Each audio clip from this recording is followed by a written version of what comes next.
Actually আপনারা জানেন square আসলে আমরা অনেকটা কোয়ালিটি ড্রিভেন কোম্পানি।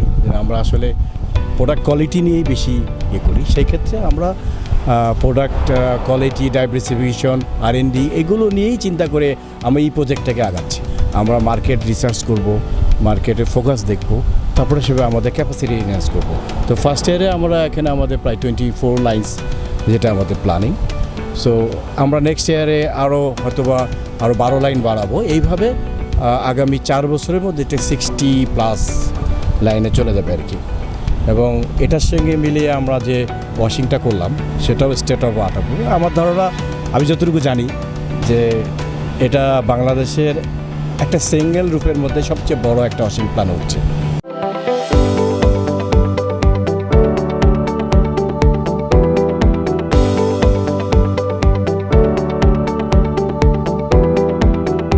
প্রিয় দর্শক, আমি সবাইকে স্বাগত জানাচ্ছি আমাদের ফ্যাক্টরি ট্যুরের একটা পার্ট হিসেবে। আজকে আমরা চলে এসেছি হচ্ছে square denims limited garments unit এই ফ্যাক্টরিতে। স্কোয়ার ডেনিমস গার্মেন্টস ইউনিট আপনারা দেখতে পাচ্ছেন আমরা একটা খোলা মাঠে দাঁড়িয়ে আছি। সো সুন্দর বাতাস। এটা একটা state of the art industry হতে চলছে। সো আমরা এর অনেক কিছু ঘুরে দেখেছি। তো আজকে আমাদের সাথে যুক্ত হয়েছেন জনাব Shamim Hasan, FCMA general manager operations, square denims limited garments unit. তো ওনার কাছ থেকে জানতে চাইবো যে আজকে এই ফ্যাক্টরিটার সম্পর্কে এবং ওনাদের পরিকল্পনা এবং ওনারা কিভাবে এগিয়ে নিয়ে যাচ্ছেন। শামীম ভাই, আপনাকে ধন্যবাদ জানাচ্ছি আমাদেরকে ইনভাইট করার জন্যে। তো আপনি জানেন যে টেক্সটাইল টুডে মূলত বাংলাদেশের বেস্ট প্র্যাকটিস এবং ইনোভেশন এই জিনিসগুলোকে প্রমোট করা, তুলে ধরা, এই জন্য কাজ করছে। তো স্কোয়ার আনডাউটেডলি টেক্সটাইল ইন্ডাস্ট্রিতে তাদের কন্ট্রিবিউশন অ্যামেজিং। এবং আমরা জানি যে স্কোয়ার ফ্যাশনসের যে হিস্ট্রি, স্কোয়ার টেক্সটাইলসের যে history, contribution in the spinning industry, contribution in the apparels, in particularly knit apparels. তো আমরা আজকে যেটা দেখতে পেলাম যে আপনারা আসলে ডেনিম ফ্যাব্রিকে আপনাদের ইনভেস্টমেন্ট এর আগেই ছিল, ডেনিম গার্মেন্টে আপনারা অনেক বড় একটা ইনভেস্টমেন্ট নিয়ে এসছেন। সো এটা সম্পর্কে প্রথমে যদি একটু বলতেন যে এই প্রজেক্টের উদ্দেশ্য, প্ল্যানিংটা সম্পর্কে একটু যদি বলেন।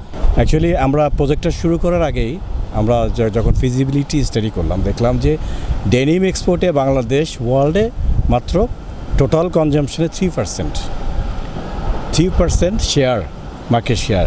সো আমাদের অনেক আরও ভালো করার সুযোগ আছে। এটা আমরা দেখতে পেয়েই প্রজেক্টটা আমরা হাতে নিলাম এবং আমরা দেখলাম যে দিন শেষে প্রজেক্টটা, এই ধরনের ডেনিম প্রজেক্ট অবশ্যই ফিজিবল। তো সেইখান থেকে আমাদের যাত্রা শুরু। আমাদের প্ল্যানিংটা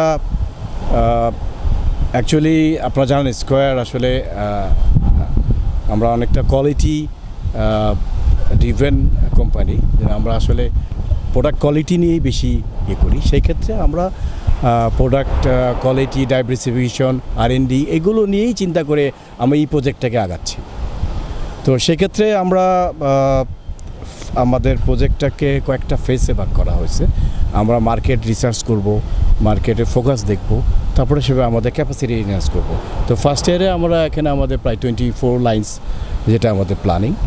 সো আমরা নেক্সট ইয়ারে হয়তোবা আরও 12 লাইন বাড়াবো। এইভাবে আগামী 4 বছরের মধ্যে এটা 60+ লাইনে চলে যাবে আর কি। তো এই হলো আমাদের প্রজেক্ট এক্সপেনশন প্ল্যানিং। ডেনিম মার্কেটটা আসলেই এখনও লুক্রেটিভ বাংলাদেশের জন্য, যদিও বাংলাদেশ ইউএসএতে এখন ফার্স্ট পজিশনে আছে, মেক্সিকোকে সরিয়ে, চায়নাকে সরিয়ে। ইউরোপে গত 4-5 বছর ধরেই আমি যতটুকু জানি যে ইউরোপে ডেনিম এক্সপোর্টে মানে জিন্স বাংলাদেশ ফার্স্ট। কিন্তু টোটাল ওয়ার্ল্ড এক্সপোর্টের এটা প্রায় এখন $70 বিলিয়ন বিজনেস ওয়ার্ল্ড ওয়াইড। তার অনলি 4% বাংলাদেশের শেয়ার যদি রেভিনিউ ভ্যালুতে দেখি। সো আমাদের অনেক দূর যাওয়ার আছে। সো স্কোয়ার ডেনিমের আমাদের যেটা হলো, আমরা আসলে R&D বেসড প্রোডাক্ট এবং রিসার্চ বেসড প্রোডাক্ট এবং প্রোডাক্ট ডেভেলপমেন্ট এই জিনিসটাকে ফোকাস করে এগিয়ে যাচ্ছি। এবং আমরা আলহামদুলিল্লাহ আমাদের প্রায় 1 বছরের কাছাকাছি যাত্রা এই নতুন বিশাল প্রজেক্টে।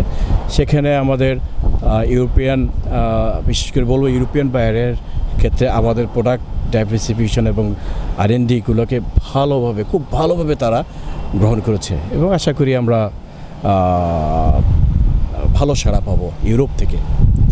ধন্যবাদ। আমি ইনফ্যাক্ট যখন আপনাদের ফ্যাক্টরিটা ঘুরে দেখলাম, আমার কাছে এটা ট্রেডিশনাল আর আরেকটা গার্মেন্টস ফ্যাক্টরির মতো মনে হয়নি। আমার কাছে মনে হয়েছে এটা অনেকটাই একটা অ্যাম্বিশাস একটা প্রজেক্ট।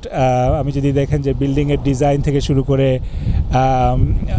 ভেতরের যে ইনফ্রাস্ট্রাকচার, সো আমি অ্যাম্বিশাস কথাটা বললাম এজন্যে যে যখন বাংলাদেশের ইন্ডাস্ট্রি প্রফিটেবিলিটি নিয়ে ক্রাইসিস করছে, আপনারা এরকম একটা অ্যাম্বিশাস ইনভেস্টমেন্টে গেলেন, এটার ফিজিবিলিটি নিয়ে আপনি বলছেন।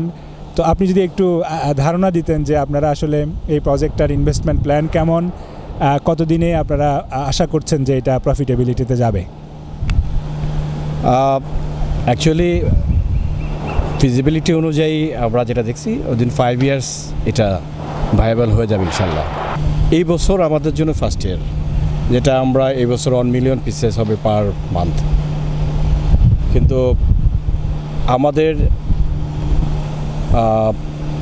22, 23, 24 থেকে আমাদের পার ডে 1 লাখ থেকে 1,20,000 পার ডে প্রোডাকশনের টার্গেট আছে। তার অর্থ হলো যে 26 দিনে 26 লাখ। এবং এটার সঙ্গে মিলিয়ে আমরা যে ওয়াশিংটা করলাম সেটাও স্টেট অফ আর্ট।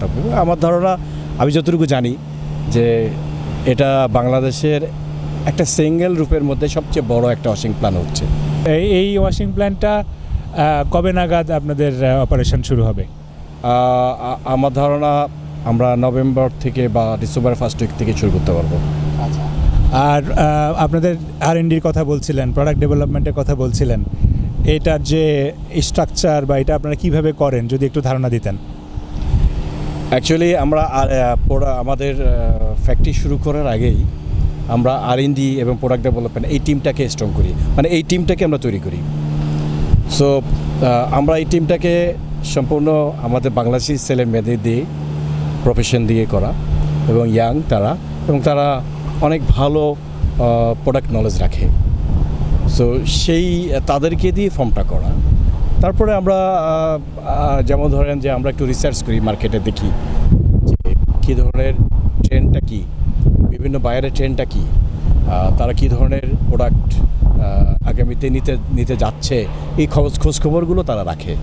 সো সেইভাবেই তারা প্রিপারেশন নেয় এবং আমাদের কাজ হলো তাদেরকে এই লজিস্টিক সাপোর্টগুলো দেওয়া, যাতে এই জিনিসগুলোকে তারা অ্যাডপ্ট করে নিতে পারে। যদি কোনো টেকনোলজি লাগে, যদি কোনো বাইরে যেতে হয়, যদি কোনো মানে কারোর টেকনিক্যাল হেল্প লাগে, সেগুলো নেওয়ার জন্য আমরা লজিস্টিক হেল্প পজিটিভলি করি।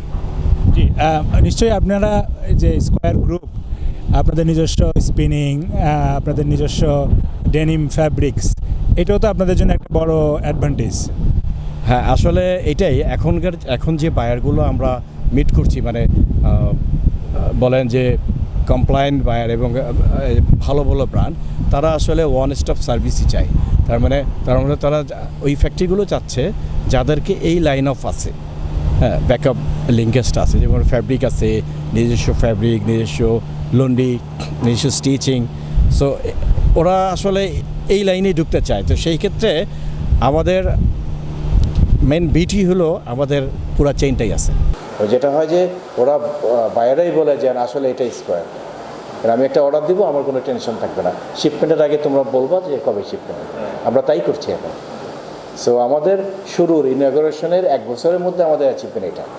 সো সামনের দিনগুলোতে দেখবেন যে স্কয়ারের আরও একটা গার্মেন্টস আপনারা জানেন, স্কয়ার ফ্যাশনস, যেটা কয়েকবার গোল্ড মেডেলিস্ট, হ্যাঁ, এক্সপোর্টেড। সো আমাদের বিশ্বাস যে আমরা স্কয়ারকে এবং দেশকে ওই মানের আরেকটা প্রজেক্ট দিতে যাচ্ছি। আপনারা দেখছেন যে গার্মেন্টসের যে কোনো গার্মেন্টস ফ্লোরে ঢুকলে একটা গরম থাকে বা একটা কনজাস্টেড একটা থাকে। সো আমরা ওখান থেকে এক্সপিরিয়েন্স নিয়ে আমাদের ফ্লোরটাকে যথেষ্ট খোলামেলা করে ফেলছি এবং ফ্লোর হাইটটা বেশি দিয়ে যাতে এয়ার ফ্লোটা থাকে, সাফিসিয়েন্ট সান ইয়েটা থাকে, আলোটা থাকে, সানলাইটটা থাকে, তারপরে একটা ব্রিদিং একটা ইজিনেস থাকে। সেজন্য আমাদের ফ্লোরে আইসটা নর্মালি যে আমাদের দেওয়া থাকে, যেটা রিকোয়ারমেন্ট, তার থেকে আমাদের অনেক বড়। এবং আপনি ফ্লোর দিয়ে দেখবেন যে আপনি হাঁটবেন যে লাইক আপনি একটা জিপ নিয়ে ওখান থেকে চালাতে পারবেন, হ্যাঁ, সেরকম একটা অবস্থা। So it is not likely যে আমরা খুব ল্যাভিশলি করে ফেলছি, সেটা না। এটা আমরা চিন্তা করছি যে আমরা যারা কাজ করি ভিতরে সারাদিন, ধরেন 10 ঘন্টা 12 ঘন্টা যারা আমরা কাজ করি, তো একটা লাইফের একটা বড় সময় ভিতরে থাকি। সো আমরা যদি ভালো একটা এনভায়রনমেন্ট পাই, তাহলে আমাদের সুস্থ শরীর থাকে, ফ্যামিলি, আমরা সুস্থ থাকলে আমার ফ্যামিলিও সুস্থ থাকবে। সো ওই রকম একটা ফিলিংস থেকেই আমরা চেষ্টা করছি আমাদের কলিগদেরকে একটা ভালো এনভায়রনমেন্টে রাখা। ভিয়েতনাম বা চায়না বা ইভেন ইন্ডিয়াতে যে গার্মেন্টসগুলো আছে তাদের তুলনায় আমাদের প্রোডাক্টিভিটি অনেক কম। তার মানে এই না যে আমাদের কলিগরা ইনএফিসিয়েন্ট, সেটাও না। সো যেটা দরকার ছিল টেকনোলজি এবং হিউম্যান এফোর্ট, এটাকে রাইটলি কম্বাইন করা, কম্বিনেশনটা দেওয়া, সেটা বাংলাদেশে অনেক ফ্যাক্টরি এখন শুরু করছে, স্কয়ারও ওয়ান অফ দেম। সো আমরা যখন মেশিনারি কিনি তখন আমরা এই মার্কেটে বা বিভিন্ন সোর্স থেকে জানার চেষ্টা করি যে কি অটোমেশন আসছে এবং এটা আসলে প্রুভেন টেকনোলজি কিনা। শুধু অটোমেশন আসলেই যে আমরা কিনবো তা না, এটা আমরা প্রুভ করি, এটা আমরা টেস্ট করি, ট্রায়াল করি, দেখি যেটা আসলে যেটা ক্লেম করা হচ্ছে কিনা সেটার সেই প্রোডাক্টিভিটি এটা দেয় কিনা, বা সেই ধরনের কোয়ালিটি সেটা যেটা ডিক্লেয়ার করছে সাপ্লায়ার সেটা আসে কিনা, এটা ইনশিওর করার পরেই আমরা ওই টেকনোলজিটা কেনার জন্য যাই। যেটা নিয়ে কথা হচ্ছিল যে স্কয়ার গ্রুপের যে ম্যাসিভ একটা গ্রুপ এবং এক্সপেরিয়েন্স, সেখানে সাপ্লাই চেইনের যে স্ট্রেংথ, এটা ডেফিনেটলি স্কয়ার ডেনিমের জন্য একটা পুঁজি। কিন্তু আমি আরেকটু জানতে চাইবো যে আমরা যদি দেখি স্কয়ারের প্রজেক্টগুলো in compare to other companies, স্কয়ারের প্রজেক্টগুলো আমার কাছে মনে হয় যে একটু ডিফারেন্ট, এবং মোস্ট অফ দ্য কোম্পানিজ যখন প্রফিটেবিলিটি নিয়ে আপনার ফাইট করছে তখন আপনারা দেখছি যে ম্যাসিভ ইনভেস্টমেন্টের দিকে যাচ্ছেন, এবং আপনারা আপনাদের মধ্যে এক ধরনের কোয়াইটনেস আমি দেখতে পাই। তো এটা কেন? স্কয়ারের গ্রোথের পেছনে আপনি তো 20 বছর যাবত এই গ্রুপের সাথে আমি যতটুকু জানি কাজ করছেন, একটু কি জানাবেন যে সিক্রেট অফ স্কয়ার সাকসেস? আসলে ওইরকম বলার মতো সেটা কিছু না। যেটা হচ্ছে যে আমি যেটা দেখেছি সেটা হলো আমাদের ওনাররা আমাদেরকে ফ্যামিলি মেম্বার মনে করে, সে জিএম হোক আর একটা অপারেটর হোক, একটা হেল্পার হোক। সো শুধু মনে করে না, তারা সেভাবে ডেলিভারও করে। সো যার কারণে টপ টু বটম আমাদের মধ্যে এক ধরনের একটা চেতনা বা এক ধরনের ফিলিংস কাজ করে যে এটা আমরা ওন করি, যে প্রতিষ্ঠানটা আমারই। তো আপনারা দেখবেন যে একজন ওয়ার্কারও যখন কাজ করে সে কিন্তু খুব যত ঘন্টা কাজ করে তার মানে একেবারে অন্তর থেকে দিয়ে কাজ করে। সো সেই প্রথম যে এই প্রেরণাটা শুরু হয়েছে আমাদের ওনার থেকে। আর সেকেন্ড বলবো যে আমাদের চেইন অফ কমান্ডটা অত্যন্ত strong, professional run factory. Chain of command নিয়ে আমরা সব কিছুই করি, কিন্তু চেইন অফ কমান্ডে কোনো ব্রেক বা কোনো কিছু স্যাক্রিফাইস করি না। যার কারণে যে কোনো ডিসিশন ওয়ান টাচ, ডিসিশনটা হয়তো নিতে কিছুদিন সময় নিয়ে বিভিন্ন প্ল্যানিং থাকে, অনেক কিছু থাকে, কিন্তু ডিসিশন ওয়ান্স হয়ে গেলে এটা ওয়ান টাচ। সো এটা এক্সিকিউট হতেই হবে এবং চেইন অফ কমান্ড মেনটেন চলতে হবে। সো এই দুইটা জিনিস আমাদের এই স্কয়ারের গ্রোথের পিছনে কাজ করেছে, যেটা দেখলাম। প্রিয় দর্শক, আপনারা জানেন ফ্যাক্টরি টেলস তার বিভিন্ন এপিসোডে বাংলাদেশের ইন্ডাস্ট্রির বিভিন্ন বেস্ট প্র্যাকটিস এবং ডেভেলপমেন্টসগুলো আমরা তুলে ধরার চেষ্টা করি। তো আপনারা অলরেডি দেখেছেন যে ডেনিম ইন্ডাস্ট্রিতে, পার্টিকুলারলি ডেনিম গার্মেন্টস প্রোডাকশানে একটা অ্যামেজিং প্রজেক্ট আজকে আপনাদের সামনে তুলে ধরার চেষ্টা করেছি, যে প্রজেক্টটি অলরেডি ইন অপারেশন এবং এর ইনভেস্টমেন্ট অনগোয়িং। এটা একটা অনেক বড় ক্যাম্পাস, অনেক বড় প্রিমাইজ, প্রায় 30 একর জমি নিয়ে স্কয়ার ডেনিমস গার্মেন্টস ইউনিটের এই প্রজেক্টটি আপনাদের সামনে তুলে ধরার চেষ্টা করেছি, যেটা আমার বিশ্বাস যে বিশ্বে ভ্যালু অ্যাডেড ডেনিম গার্মেন্টস প্রোডাকশানের জন্যে একটি ইম্পর্ট্যান্ট প্লেস হিসেবে এটি অলরেডি আত্মপ্রকাশ করেছে। ভবিষ্যতে এর ওয়াশিং ইউনিটের state of the art machineries সহ, ফ্যাসিলিটিস সহ, সাস্টেনেবল সলিউশনস যেগুলো আসছে, এটা নিয়ে আমাদের বাংলাদেশের জন্যে is going to be a great contribution. So আজকের এপিসোড এ নিয়ে আমরা শেষ করতে চাচ্ছি। অন্য কোনো এপিসোডে আপনাদের সাথে দেখা হবে। আজকের জন্য এখান থেকে বিদায় নিচ্ছি। ধন্যবাদ।